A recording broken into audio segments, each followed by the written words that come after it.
Doctor Sarvepalli Radhakrishnan की जय। Doctor Sarvepalli Radhakrishnan अमर रहे, अमर रहे। शिक्षक दिवस अमर रहे, शिक्षक दिवस अमर रहे, अमर रहे। शिक्षक दिवस अमर रहे, अमर रहे। डॉक्टर राधाकृष्णन के जीवन पर आधारित मैं दो शब्द बोलना चाहता हूँ।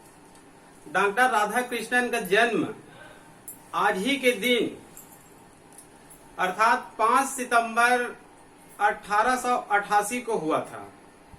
इनके जन्म स्थान का नाम है मद्रास के निकट तिरुतनी नामक गांव में। इनके पूर्वज सर्वपल्ली नामक गांव में रहते थे। इसी कारण इसका जो पूरा नाम है उसमें कहना चाहिए सर्वपल्ली शब्द जुड़ा हुआ है। डॉक्टर सर्वपल्ली राधाकृष्णन, इनके पिताजी का नाम है सर्वपल्ली वीरास्वामी। इनके माताजी का नाम है सीतम्मा। इनकी प्रारंभिक शिक्षा गांव में ही या तिरुपति के आसपास हुआ था।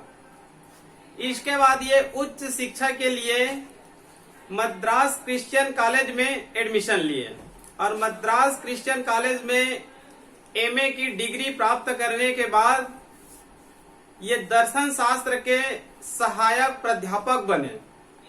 ये दर्शन शास्त्र में ही एमए किए थे और मैसूर कॉलेज में आगे चलकर सहायक प्राध्यापक बने। बाद में वही प्राध्यापक भी बने।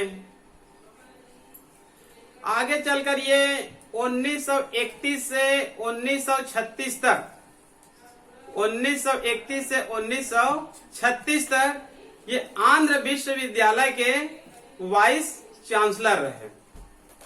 इसके बाद 1936 से 1952 तक ये प्रोफेसर रहे और इस बीच काशी हिंदू विश्वविद्यालय और दिल्ली विश्वविद्यालय के चांसलर भी रहे।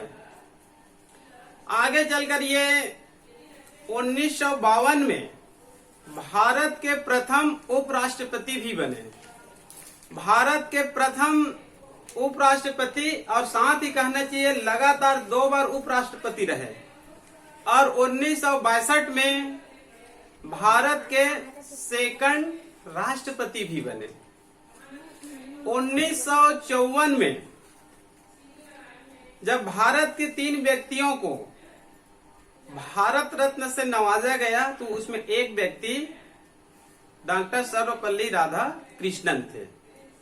भारत रत्न कहना चाहिए भारत का सर्वोच्च अलंकरण भी है। इसको प्राप्त करने वाले संभवतः ये प्रथम व्यक्ति थे। इनकी कहना चाहिए मृत्यु 1975 में हुई, अप्रैल 1975 में। तो इनकी जीवन की शुरुआत एक शिक्षकी पद से हुआ था, मैसूर कॉलेज में असिस्टेंट प्रोफेसर से। तो ये अपने आप को कहना चाहिए जीवन भर एक शिक्षक ही मानते रहे और इन्होंने कहना चाहिए अपने जन्म दिवस को शिक्षक दिवस के रूप में मनाने का निर्णय लिया गया। तब से कहना चाहिए आज तक भारत में 5 सितंबर को शिक्षक दिवस के रूप में हम लोग मनाते आ रहे हैं। इनका मानना था कि पूरे विश्व को ये एक विद्यालय मानते थे। जैसे कि हम लोग कहना चाहिए एक भवन को ही एक विद्यालय मानते थे, जबकि डॉक्टर सर्वपल्ली राधाकृष्णन पूरे विश्व को एक विद्यालय मानते थे। और इनका कहना था शिक्षा के विकास से ही मानव मस्तिष्क का सदुपयोग किया जा सकता है। यदि शिक्षा का विकास नहीं हुआ तो मानव मस्तिष्क का सदुपयोग नहीं किया जा सकता। अतः पूरे विश्व को एक इकाई मानकर शिक्षा का प्रबंधन किया जाना चाहिए, ये इनका मानना था। इनका ये भी मानना था कि एक शिक्षक को अधिक से अधिक शिक्षकी कार्य ही करना चाहिए। मतलब एक शिक्षक को सबसे ज्यादा ध्यान किस पर देना चाहिए? अपने शिक्षा पर। मतलब दूसरे अन्य कार्यों पर ध्यान नहीं देना चाहिए। ठीक है। तो वर्तमान समय में कहना चाहिए कोरोना नामक वैश्विक महामारी रोग आया हुआ है, तो इस समय कहना चाहिए एक शिक्षक को अपने ऑनलाइन क्लास और ऑफलाइन क्लास पर विशेष ध्यान देना चाहिए। ठीक है जी। और छात्रों की भी जिम्मेदारी बनती है कि वो भी कहना चाहिए ऑनलाइन क्लास और ऑफलाइन क्लास का कहना चाहिए, ज्यादा से ज्यादा कहना चाहिए, इसका लाभ उठाना चाहिए। वर्तमान दौर के स्टूडेंट्स से मैं कुछ कहना चाहता हूं।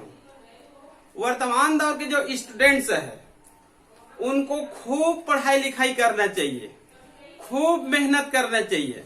मेहनत से कभी भी पीछे नहीं हटना चाहिए। चाहे 15 घंटा एक दिन में पढ़ने पड़े, या फिर 16 घंटे, या फिर 18 घंटे, खूब पढ़ाई लिखाई करें तो आपका भविष्य बहुत ही क्या रहेगा, उज्जवल रहेगा। ठीक है। किसी व्यक्ति का कहना है कि मान लो, कहना चाहिए आप चारों तरफ से घिर गए हैं, मान लो आप चारों तरफ से घिर गए हैं, आपके चारों तरफ कोई ऑप्शन नहीं दिख रहा है, तो यही वो मोमेंट है जहां से आपकी तकदीर बनने वाली है।